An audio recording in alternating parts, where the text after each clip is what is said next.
আসসালামু আলাইকুম। আমরা এখন আছি নারায়ণগঞ্জ জেলাধীন সোনারগাঁ থানার একটি গ্রাম। এই গ্রামটার নাম হলো খোত্তেরগাঁও গ্রাম।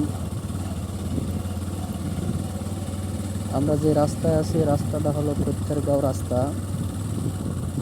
এই রাস্তাটা চারদিক দেখেন কোনো বাড়িঘর নাই, যদি একটা বাড়ি আছে সামনে প্রায় 1 কিলোর মতো কোনো বাড়িঘর নাই। একেবারে নীরব একটা রাস্তা। এই জায়গায় যে কোনো গাড়ি আসলে একটু জোরে চলে, দ্রুত গতিতে চলে, কারণ রাস্তাটা যতই রাত্র হয় ততই রাস্তাটা ভয়ঙ্কর হয়ে ওঠে। যেহেতু লোকশূন্য একটা এলাকা, এখানে যে কোনো গাড়ি একটু জোরে টানে, কারণ মাগরিবের পর থেকে অপরিচিত কোনো গাড়ি রাস্তায় ঢোকে না।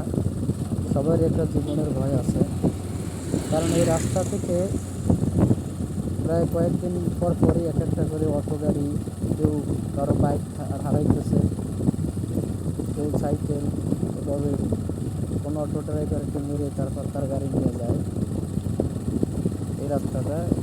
তো এই হিসাবে রাস্তাটা একটু ভয়ঙ্কর। এখানে আমরা এক জায়গায় যাইতেছি, রাত্র হওয়ার আগে আগে আবার আমরা ব্যাক করবো, যেন জায়গাটা রাত্রে আমাদের না বাসে।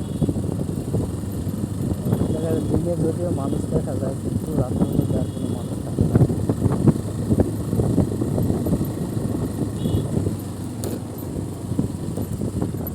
লোক শূন্য জায়গা, কোনো জায়গায় কোনো বাড়ি ঘর নেই।